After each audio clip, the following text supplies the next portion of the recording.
Hello, and welcome to another episode of Tomorrow by Design. In this episode, we jump straight into a conversation on the state of Nairobi, see where it's at as far as the built environment is concerned, and where we think it's heading. As always, we'd also love to hear from you as well, and feel free to reach out to us on our socials and whatever platform is comfortable with you, and help us design Nairobi's tomorrow today.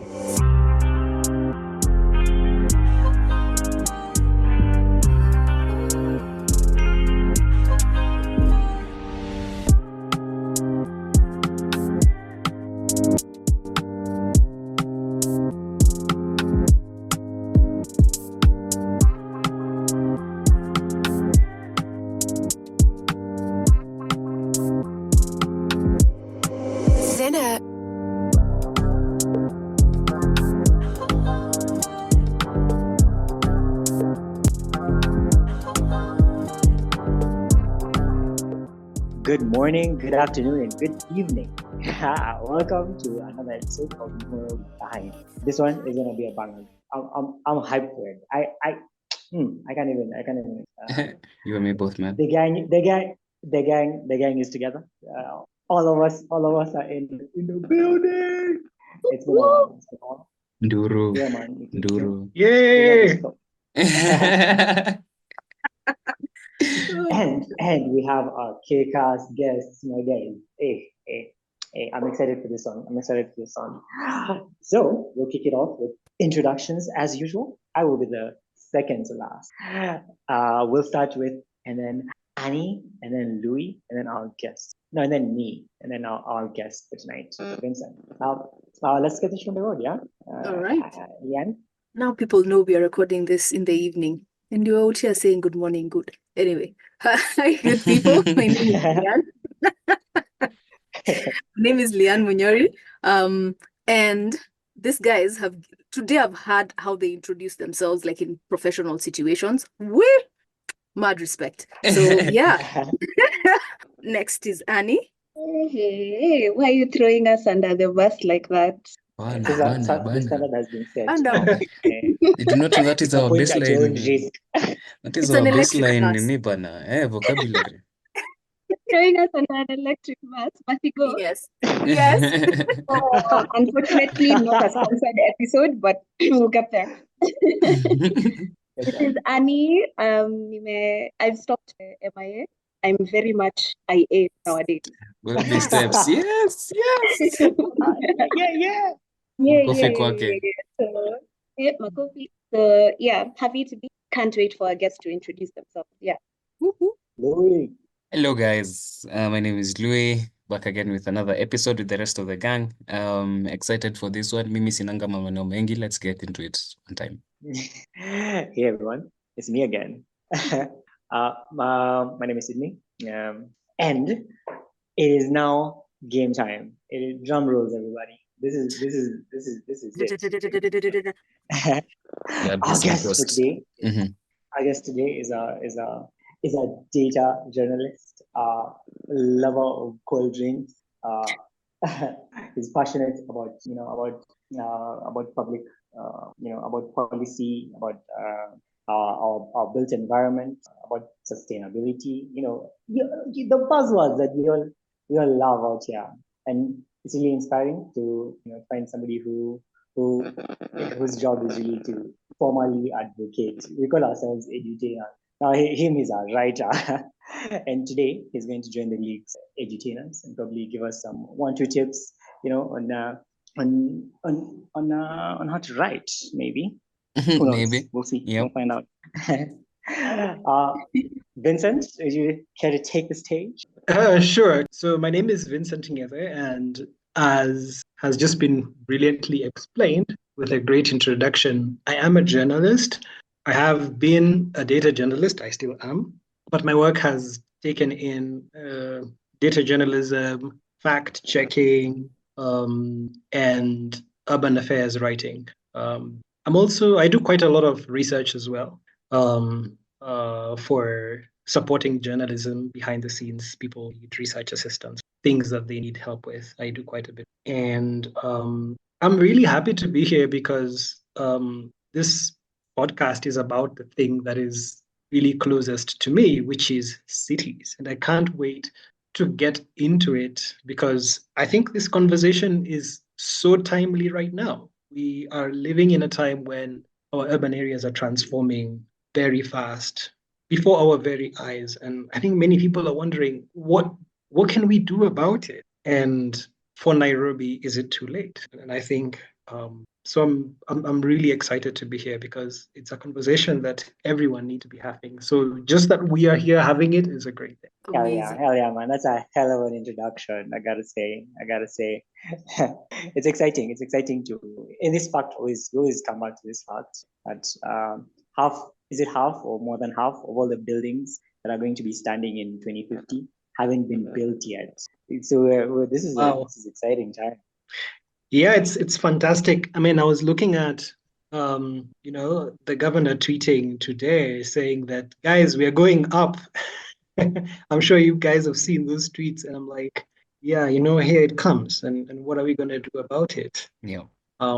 Because it's something that we really have to think about and prepare if we want to live, if we want our cities to be livable. And that's not guaranteed.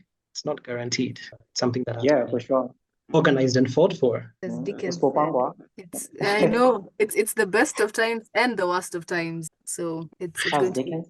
Yes. I thought you said uspopanga utapangwa. Na pia that one is a point. Bongela point, of course. Yes. Yeah. Yeah. So I just wanted to think about that and wonder, like, what you guys think about, like, when you see what's happening, like, what does it make you think? Wow. Honestly, the guest has become the host. Damn. How the tables have turned. How the turntable. This was not my intention. It just happened. We trust the process. Oh man. I think I've seen how people develop their buildings change, especially for these developers who are putting up a lot of buildings. They're really keen on energy and resource management simply because it makes sense in the numbers. But what I guess I'm really down under the weather about is that I'm not seeing a lot of this trickle down to the guys in our society that are most poor. And like that's where these would have the most impact. I guess that's what I think about it. I mean, I agree with you said over there.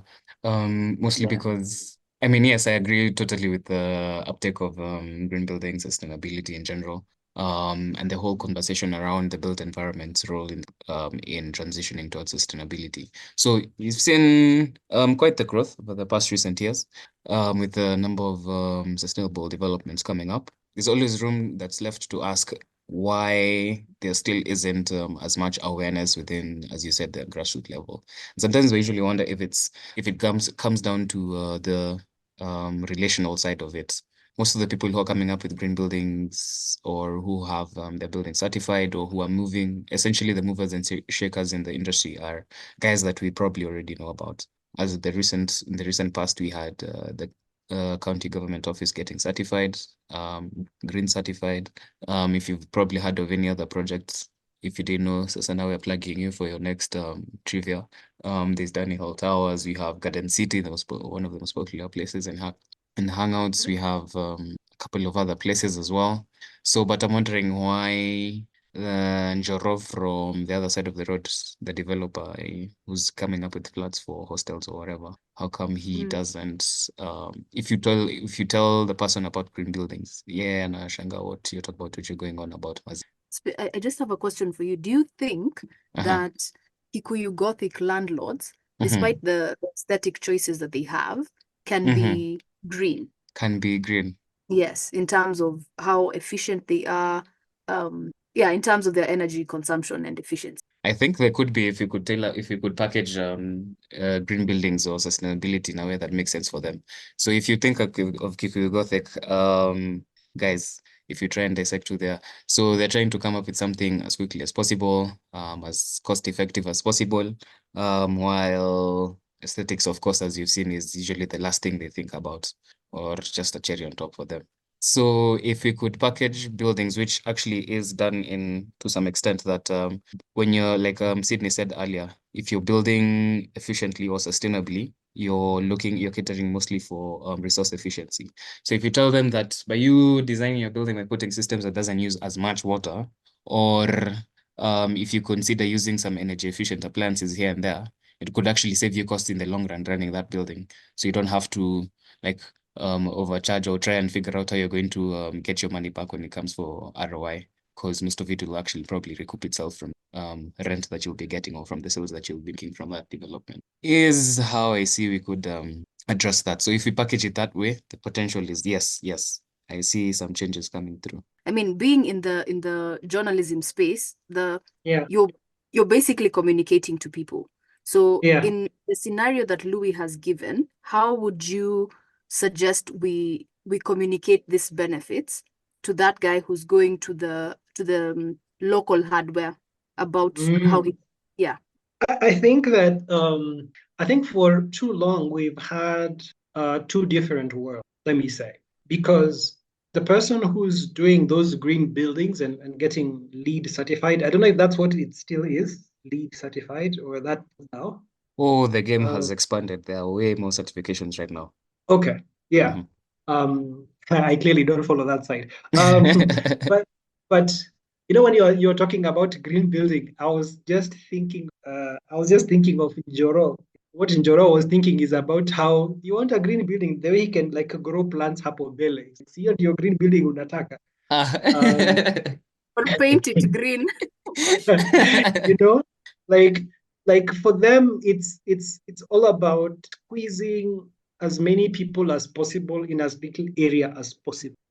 That's what they're concerned about. And what I have seen, like even from personal experiences, they are not buildings that they build so that people can live well in them.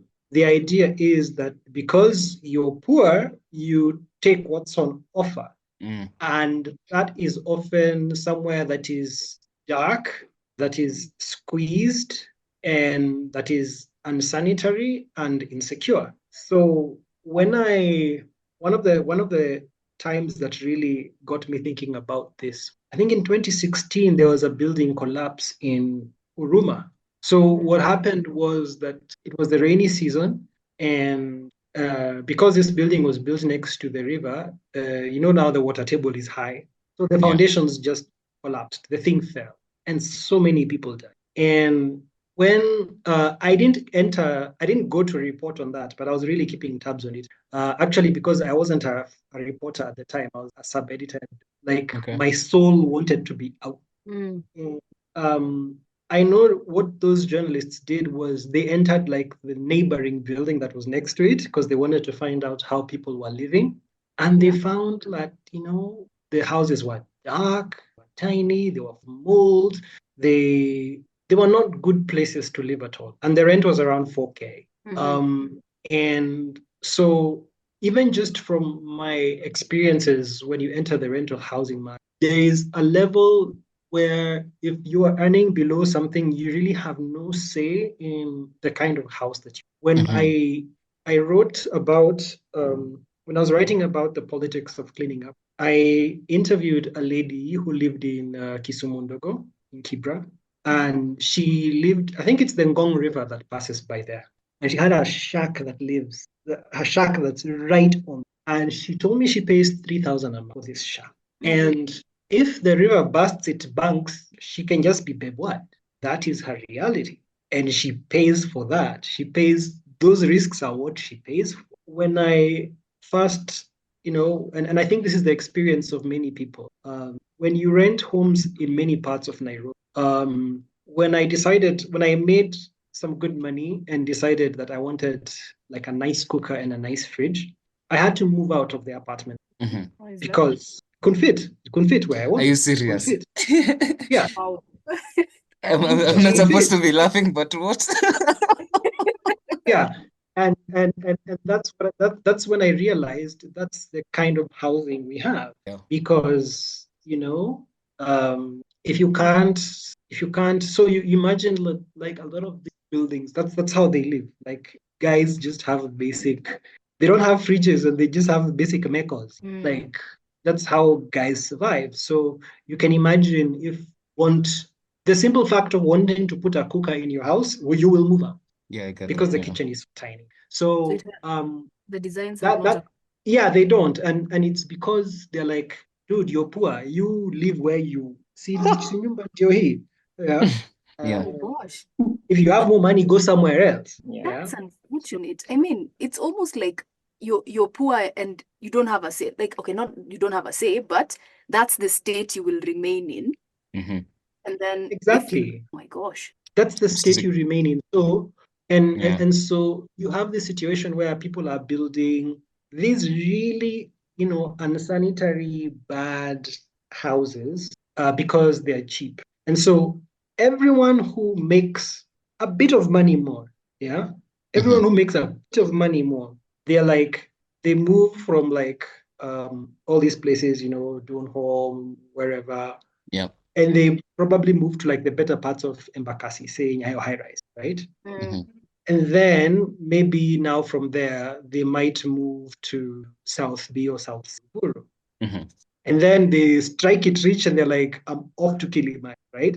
Now, the thing is, part of the reason I think that Nairobi's real estate market is so volatile is not that there's demand for houses. No, I think a lot of those people demanding those houses obviously have houses, but they are so unhappy with where they live, they're always looking. Okay. So we're not building an ideal house. Like we're not thinking of what's an actualized Nairobian or Kenyan look like in terms of money, their motivations, where they want to live, how they want to live, and the size of their fridge and cooker. Yes, the size of their fridge and cooker. The thing is, it almost feels like you have to give up socialization for your private space, right? Because when you have enough space for your cooker, your fridge, maybe a dehydrator, a wine cellar, you're probably going to go into your accommodation will be residential and standalone. So all the social benefits that you get from probably living in a flat is no longer there. Yeah. Right? Because when you think about it, if you're living in a flat where all of you have to hang your clothes on the top floor, one, yes, you risk getting your favorite pink blouse going missing, but at the same time, you also get to meet your neighbors a bit more organically, right? The first day, you're like, okay, so second day, you see them again, they're probably in their lounge wear. Third day, you give them a nod. And then before you know it, when you don't have sugar, you know where to go ask for sugar if the supermarket or I don't want to meet my neighbors because I'm asking it to show us.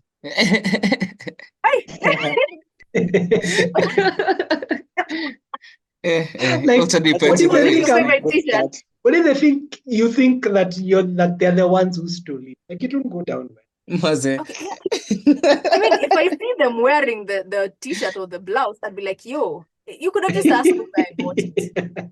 I'll show you my plug. Shirt.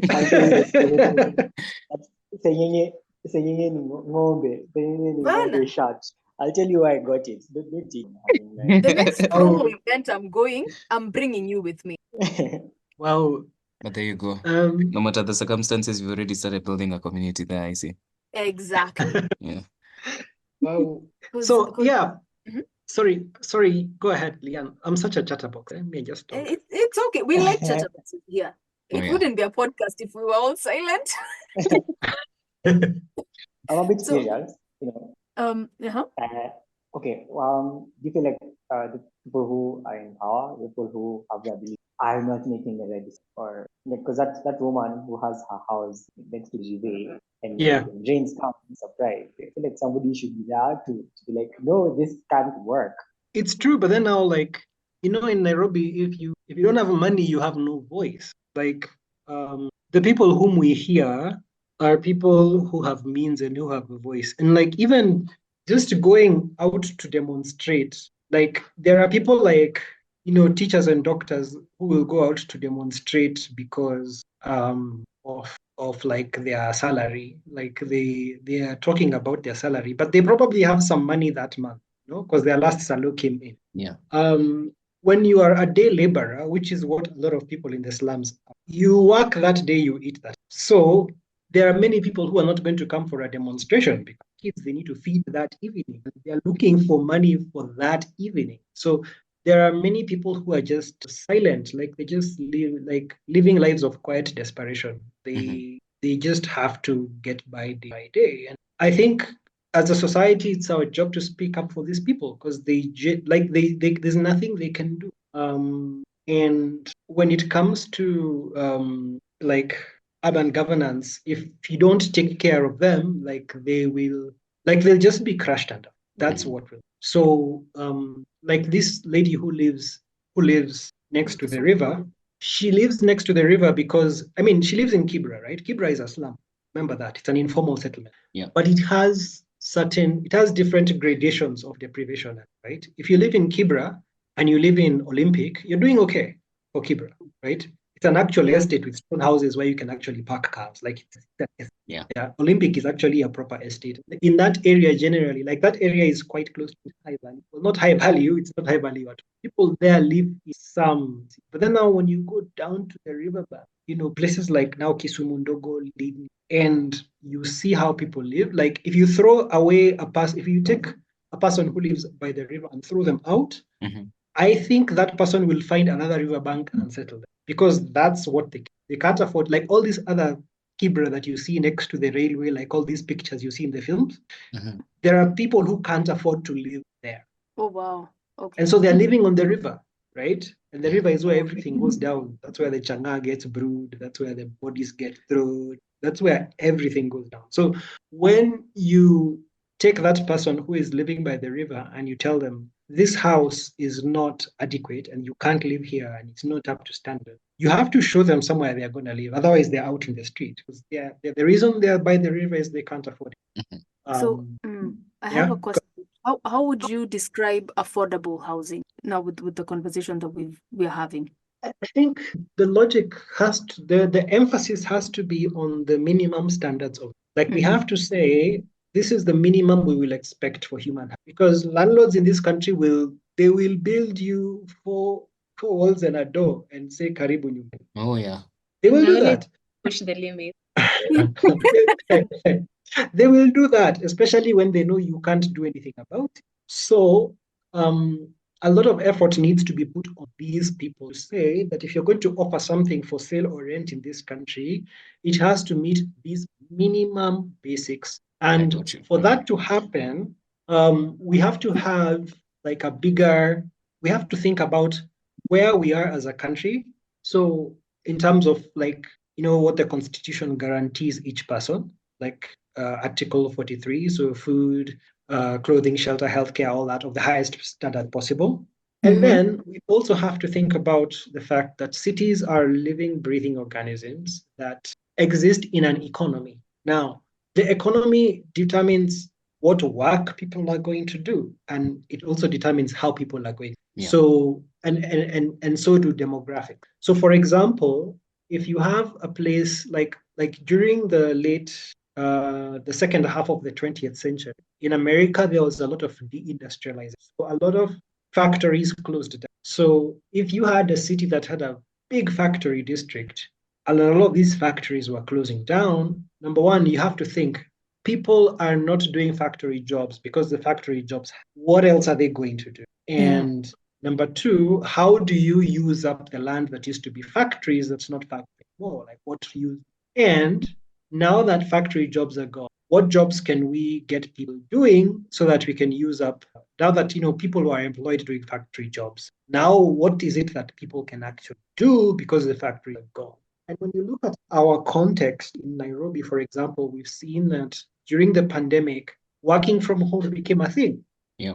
So if I am Nairobi County, I would tell all the builders that I do not want to see a building application that does not take into account working. Like if you give me a building design, you have to show me that it is adapted to people to work from home. And because that is how the economy. And the thing is, so homes are part of productivity these days. And so those tiny little places that don't have adequate space even for a fridge, you can't do that. You can't work from home. We have to think about that. But most importantly, what will take us there, because I think we've all experienced what has happened in our country where national government is powerful and it dominates city government. Like if Ruto decides that Nairobi will be this, Sakaja has no option. That is what he will. And so what has happened is that because national government is so powerful,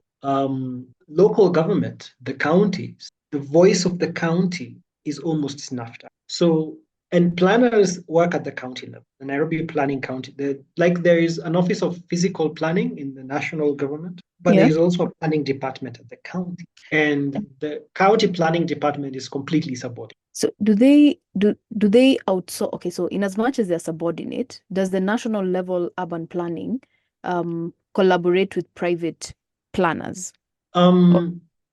No, in terms of, it depends on what you're talking about. If we're talking about like individual houses, like an apartment building, then the county is the one that deals. But if you're talking about, for example, something like what is happening with Railway City, like those big projects or bypasses, things of like those big things, the national government gets it. And I'm not saying that it's wrong for the national government to have a department of physical planning. They should. It's not a bad thing. But it's about the fact that we need to listen to the voice of people and communities. And when we don't do that, because remember that when we don't do that, that is how we get to the situation where we are, because then there is no way that we can't hold the planning function accountable. And, there's a reason why this matters to me. When I was in school, I'm just going to describe a class. I don't know if you know of a class assignment that may have changed your life, but I can think of one or two. Okay. Vincent, just hold the thought. Let's hear from Louis. The way he said that, Yes. Him and I wasn't saying like I Anne. wanted to share. Me, I'm curious. I'm just curious. It's okay. Imagine it's a safe space. It's a safe space.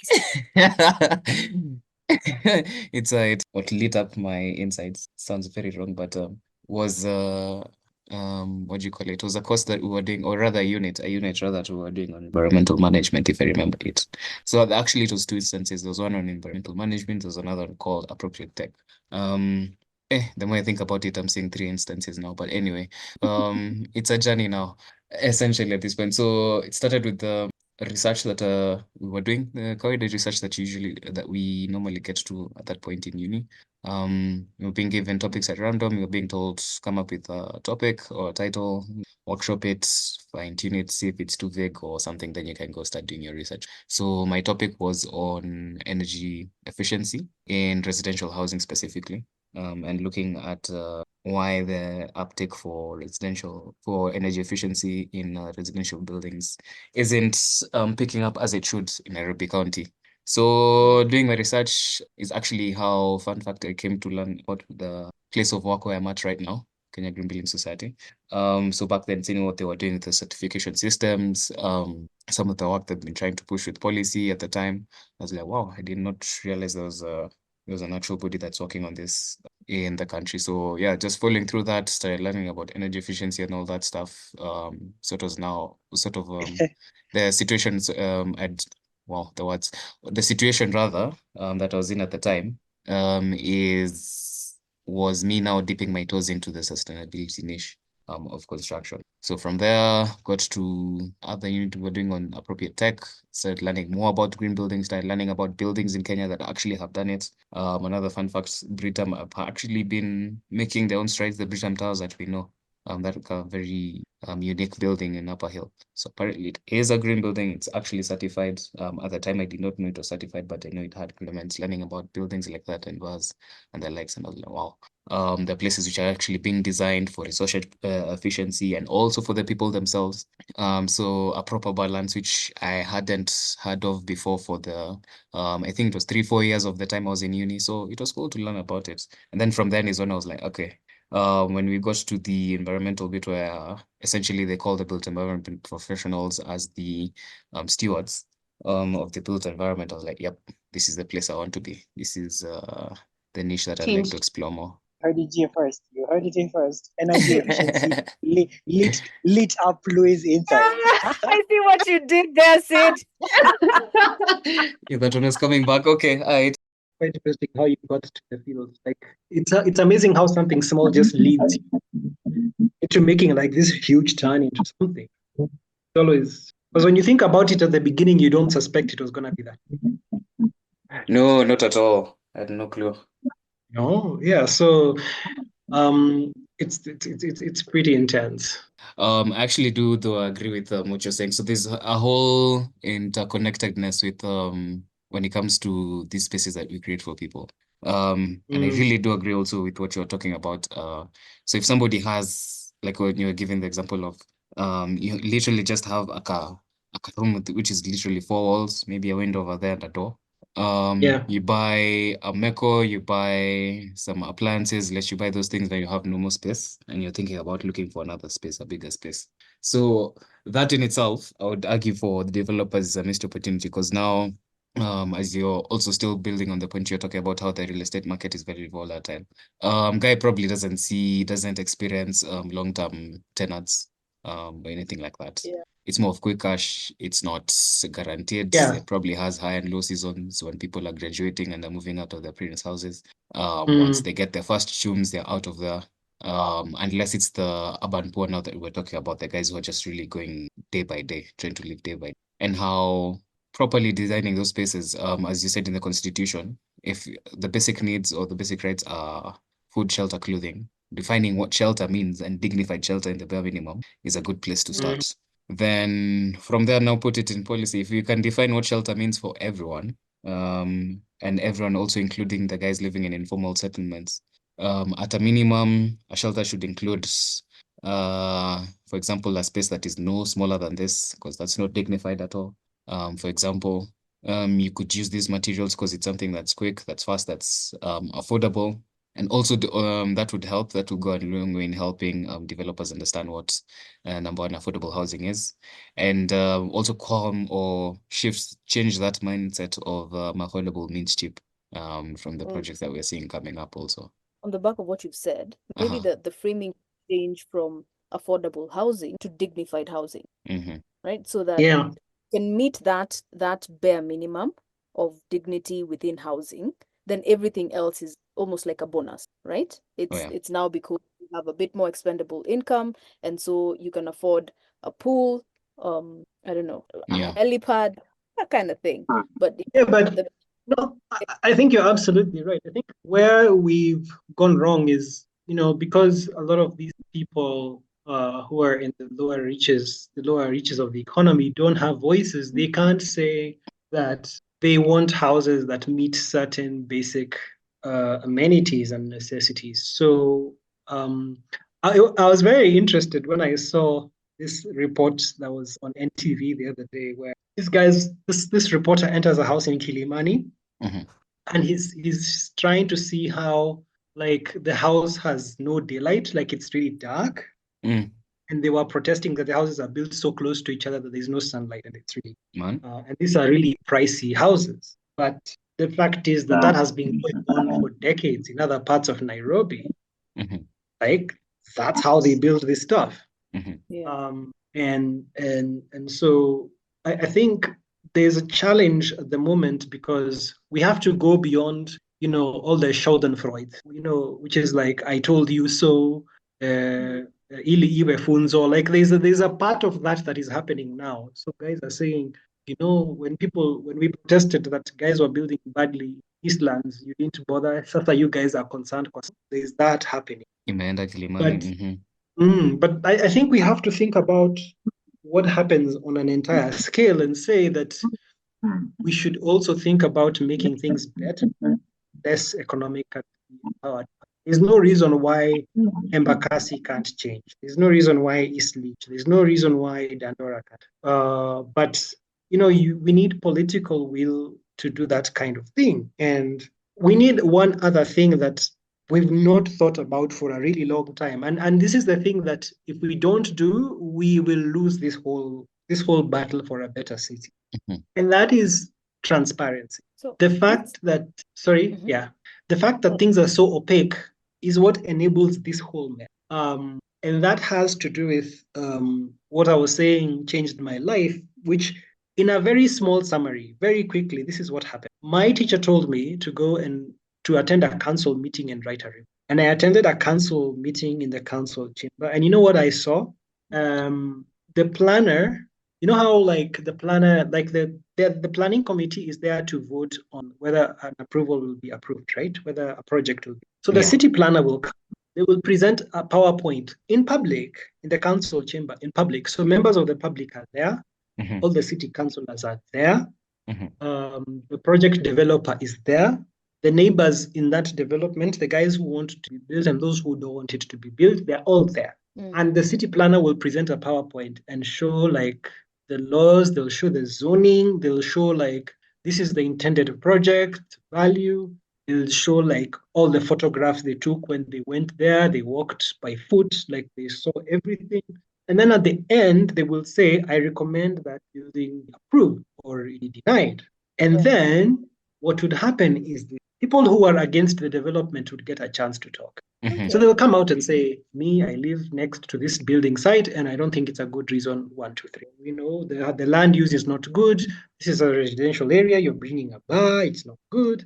They would get their chance. They would talk. And then anyone who supports it would get a chance to talk as well. They say, oh, yeah, but this is a good business. We need it, jobs, whatever they would want to say. And then the person in charge of the development, the proponent of the project, would get a chance to say why it's a good development. This is the consultation we have done.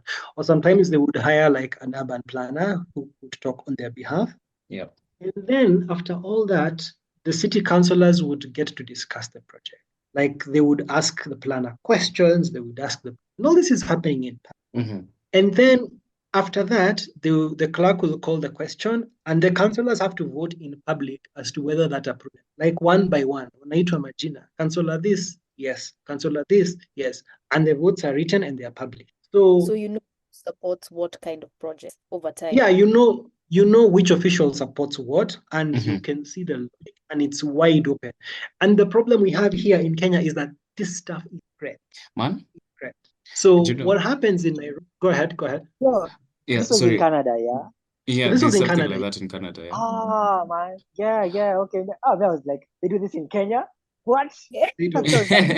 And you know, yeah, in fact, that's the point. In fact, what you're talking about is something that I've said multiple times and also quite recently, only because it really pains me. Let me just say that. And I'm not this brand of professional, but it's the fact that yes, there's also the political buy-in side. But the point I'm trying to put across is the people who essentially are the bridge between the two, and that's the planners. If it's a profession in Kenya that I'm thinking are being slept on, to be is the urban planners, because essentially, like you've said, they have the authority to, if it's any major developments, if it's any major integrated development plan, something of the sort, anything of the sorts, if it's anything that's going to be passed, they have to, there's one critical component of public participation. They have to engage the communities living in those areas that are going to be affected. And that's something that I totally agree with you is, I'm not sure if it's by design. See what you did there? That they keep it on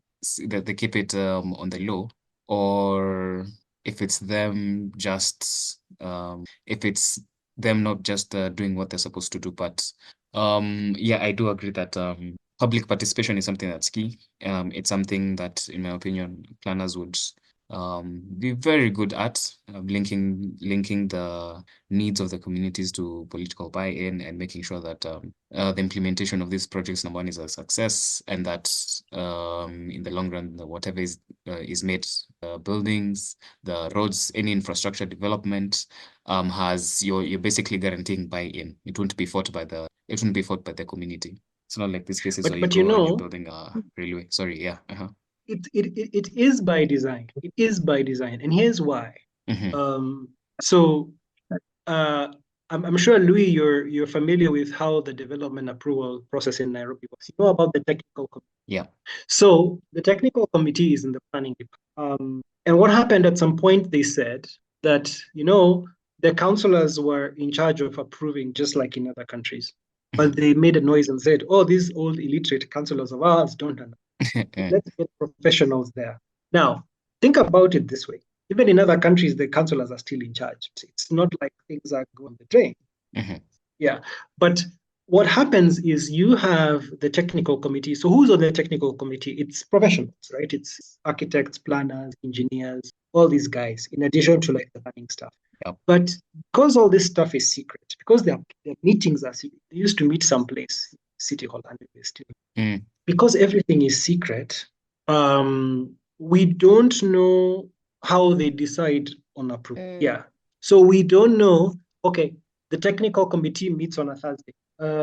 There are 17 members. We don't know who voted yes and who voted. We have no idea of that. We don't know. Imagine the scope of conflict of interest. So imagine I'm sitting on the technical committee, or Louis is sitting on the technical committee, and Louis has his own planning consulting, right? Okay. So when Louis' firm brings a project to the committee, does he recuse himself or no? How do we know? We have no idea. No. Like the scope for conflict of interest is massive. So because we don't know who's sitting there, and we don't know when they are meeting, and we don't know how they decided. Is it consensus? Is it who voted yes? And we have no idea. And so that's why we get a situation where we can't hold anybody accountable.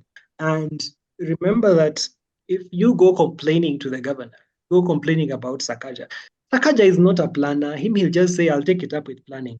Tadu, like you can't touch him, right? He's several layers or several ranks above what is happening. So he's a bit separated. So imagine a situation where when you apply for, if you're building like your 25-story building and you apply for approval, that there had to be a planning report published, and it was shared with the public, and the public got to know, and there was a meeting, and they had to explain it in public, and these members of the committee had to sit there and they know who they are and they vote in public. Things would be a bit different. That's what happens in other. Then there's another thing. So the other important thing is that we need good long-term planning, which we don't have. And this was exacerbated by the political situation in the country. So we had like the master plan for the master plan for the capital city, which was in 1948. Yeah. Then we had the metropolitan strategy of 73. So those are 25 years. It's a 25-year difference. Now, we were supposed to have another plan ready in the year 2000. Right. So we were supposed to have a long-term planning department that's thinking about this. What are the demographics? How is the economy? What's going on? So thinking about all kinds of things. Like all these shopping malls that we're seeing built, you need someone who's pondering and ask, how is retail changing? Do we need these malls, or do we need to we need to make the CBD more friendly so that we can get more storefronts? Like, how do we do that? I get you. So we need people who are pondering those questions. And so we don't have very strong long-term planning. So we needed a master plan to be ready in 2000. It didn't happen. And then in 2000 was when we should have launched a master plan to take us all the way to 2030. It didn't happen. So we didn't have a master plan in 2014. We therefore get to work on new plan. But even that new plan was not approved. It didn't become official. It's not the law. It was never passed by the county assembly. Yeah, so we are in a weird situation where guys are saying they're using new plan, but it's not. But so there's that issue. And then the other important issue is you need policy planning, right? Yeah. Because like right now, if we have the master plan and the zoning, and we have new plan and we have the physical planning act, those are all well and but laws are very good pointing out minimum standards. The work of a law is to say, thou shalt not do anything except this, or you shall only do this. Like that's but laws are not very good for pointing out things in terms of aims and goals and where are we going. It's not very good. And one of the most important documents I have seen, and my experience, because my experience is Canadian, they have these things that they call policy statements. And so the law will say, so for example, let me just read this. This is from like the Ontario Planning Act. Okay. So it says that, so Section 5 of this law says, a decision of the council of a municipality, a local planning board, a minister of the crown, and a ministry, board, commission, or agency of the government in respect of the exercise of any authority that affects a planning matter shall be consistent with policy statements issued under subsection 1. So what they're saying is that planning law is saying whatever decision you have to make as planners, you have to have regard to them. And what the policy does is it outlines the goals, like it outlines what does success look like, which is very different from zoning. Zoning is just saying thou shalt. Yep. But what the policy is saying is giving us like a North Star. It's telling us that as planners, these are your goals. And that's very important to resolve conflict. Yeah. That's very important when you're resolving a conflict, because you're saying, what is our end goal? So, for example, if you read like the first article, it says, like, the very first part of the policy says, healthy, livable, and safe communities are sustained by. So it's telling you that this is your goal, a healthy, livable, safe. Yeah. Right? Yeah. So, and then it says, number 1, promoting efficient development and land use patterns which sustain the financial well-being. It's telling you, you need to look at the tax base. Number 2, accommodating an appropriate range in residential, employment, recreational, and open spaces to meet long. Number 3, avoiding development and land use patterns which may cause environmental or public health and safety concerns. Yeah. Number 4, avoiding development and land use patterns that would prevent the efficient expansion of settlement areas in those areas which are adjacent or close to settlement. So let me stop there. But what they're saying is they're giving you, like, essentially a Mwakenya for you to think about where you're going with. So, for example, in Nairobi, we keep talking about the fact that, there are bars in residential areas. So if someone comes with an application to build a bar in a residential area, in Nairobi, it's going to be approved, right? It's just going to be approved because, it's business and someone has invested. But in Ontario, Canada, they are going to come and say, Section 1.1c, avoiding development and land use patterns because environmental health. And on that basis, they will, because they have a mongozo, they're like, this is what a good city looks like. It's clearly sketched out. This is where we are, right? Yeah. And so we don't have that in here. We don't have that idea of this is what we are trying. Sakaja has no idea. And let me Right? ask.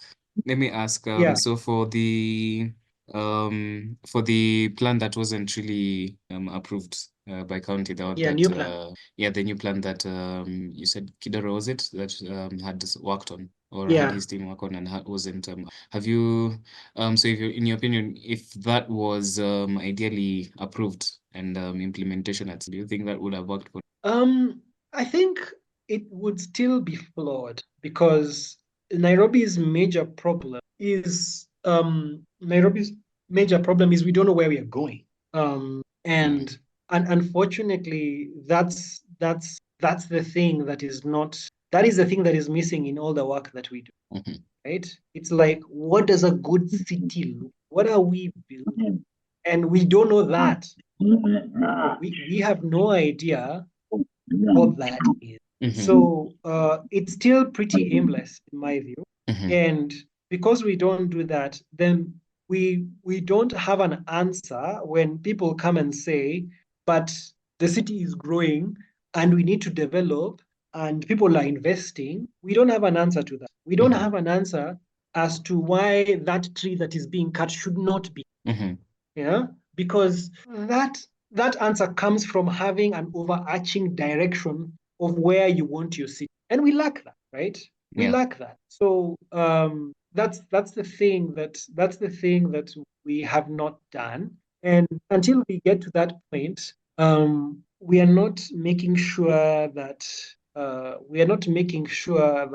we're building the city that way.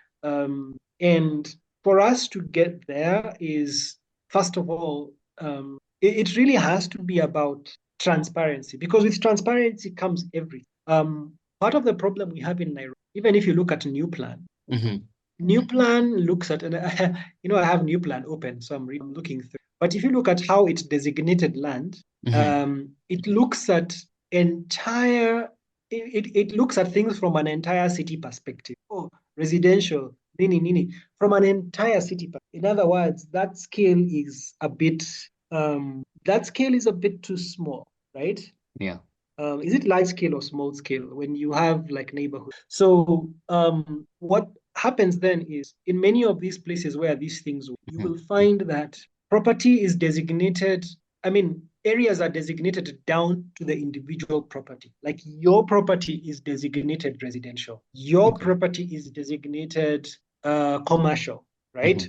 It's not like the whole place is designated. So we just can't decide we're going to build like and the other thing is that we are really, really bad at mapping. We don't map anything. And when you don't map things out, and when you don't have a plan that is open, then things are open to abuse. So, for example, when you hear people saying, oh, the riparian zone is here, it's not here, it's not there.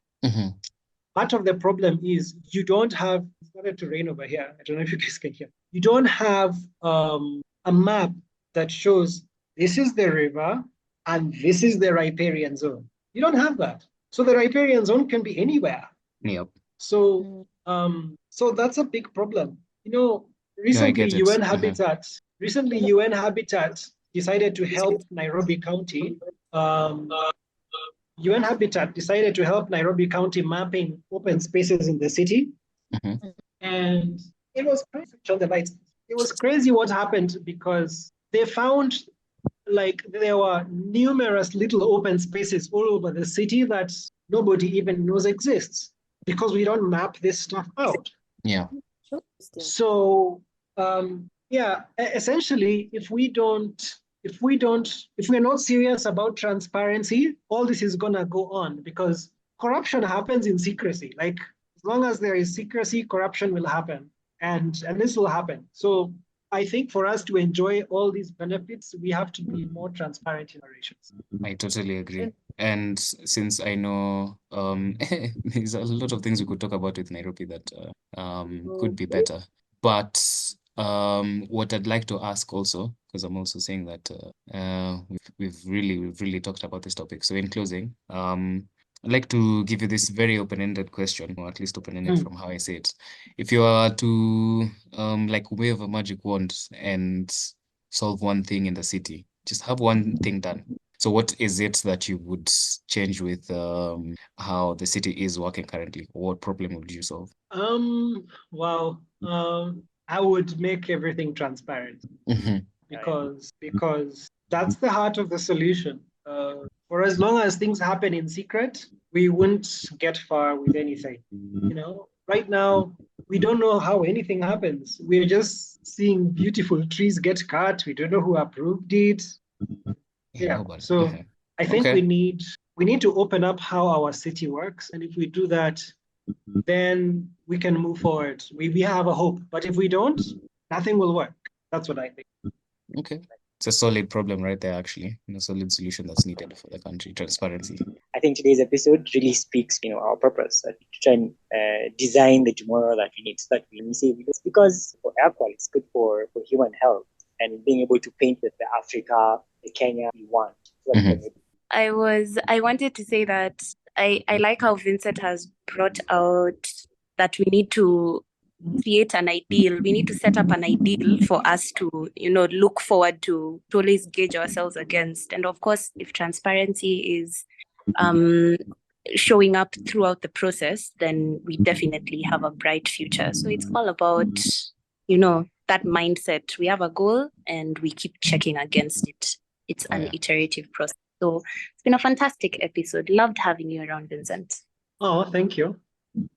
No, thank you so much for coming on to the show. And we look forward to having more engagements. Hopefully, definitely. Future. Thank you so much. Like, share, subscribe, comment. And Vincent, come back again. Thank you so much. I really had an amazing time.